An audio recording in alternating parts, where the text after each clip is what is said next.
I donated a kidney to my boyfriend and he left me after 3 years. I didn't hesitate when he asked me. We'd been talking about marriage for months. He made it sound like it was right around the corner and I believed him. Each date night, I thought, this is the night he's going to ask me to be his wife. It got so bad that I couldn't even enjoy our nights out. I was constantly waiting for the moment when he'd get down on one knee, and every time it didn't happen, I just shrugged it off. But when he told me he needed a kidney, I didn't think twice. It wasn't just about love, it was about commitment. It was about the future we were supposed to build. I wasn't going to let him lose his life. He was the person I was ready to spend forever with. So if this was what it took, then I'd do it. The surgery was hard. I went under the knife to give him part of me, literally. I spent weeks recovering, dealing with the pain, and trying to get back to normal while he was in the hospital, hooked up to machines and looking fragile as heck. But we made it through. He made it through, and I was there every step of the way. But over the next few months, things started to change. He was better physically, stronger even, but emotionally, I wasn't the priority anymore. I'd been there for him in ways most people would never imagine, and it felt like I didn't matter. He started being distant. He'd pick fights over the smallest things.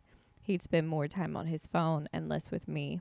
The late nights started to happen more often, and I began to feel like a shadow in my own life. The same man who had told me how much he loved me, how grateful he was for my sacrifice, started treating me like I was just another person in his life. It didn't take long before I realized I wasn't the same priority anymore. I felt invisible. 3 years together, and I started seeing the cracks in the foundation. The late nights out with his boys, the "I'm just busy, we'll talk later" text. When I tried to talk about it, he'd shut down, get defensive. He became this stranger to me, someone who couldn't even look me in the eyes anymore. And then came the bombshell. One night, he sat me down, his eyes avoiding mine like he couldn't look me in the face, and he said it. "I've been seeing someone else for a while." He had the nerve to tell me it wasn't anything serious, but his actions spoke louder than his words. And when I asked why, after everything I did for you, he said, "You saved my life, and that's why I'm telling you. I didn't want to cheat on you. I didn't want you to go through that pain too, because we both know what that's like." Honestly, cheating would have hurt less. Maybe. I don't know. What I do know is that I felt crushed. I had given him a piece of me, literally, and he threw it away. I couldn't believe it. I wanted to scream, but I just sat there in shock. A few days later, he told me he was moving in with her. He said he'd pay the rent for the remainder of the year as a thank you, but after that, I'd have to figure it out. I don't even know how to put into words what that did to me. The idea of him just walking away like I meant nothing. I thought about so many ways to mess his life up, their life up. I wanted to get him back so bad.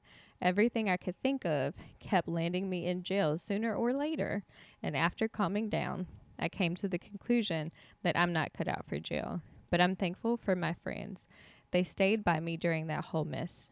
They were the ones who picked me up when I thought I couldn't get back on my feet. He even lost some of his friends because they couldn't understand how someone could do something like that to someone who had done so much for them. His dad, he checks on me sometimes, and honestly, it's been a relief. I'm not even close with my own parents, so I appreciate it more than I can say, but the truth is, it still hurts. It hurts that someone I thought I was building a future with could just walk away after everything. To this day, I still don't know how he could do it. It's been months, but I still think about it, and I don't know if I'll ever fully move on from it, but I'm learning. I'm learning to trust myself again. I'm learning not to let someone else's actions define me. And I just want to say this. If you're out there hurting because someone left you, don't let that stop you from living the rest of your life. You are so much more than that heartbreak. Find those friends who'll lift you up and turn to Jesus. He's been the biggest help for me throughout this whole thing. I found peace in places I never expected, and it's made all the difference. I hope my story makes it on the podcast, and if it helps even one person, then it was worth sharing. Yeah. I am so sorry that happened to you.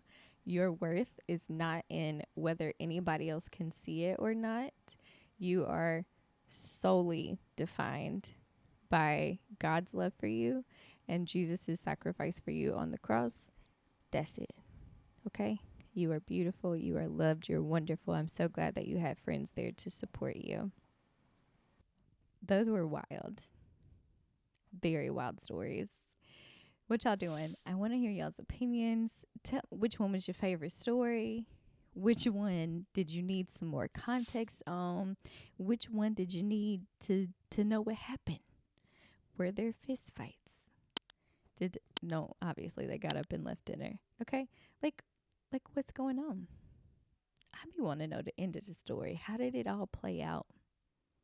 Like 3 years from now, did this affect y'all's relationship? Yeah, we need to know. All right. I'll see y'all next story time. Bye.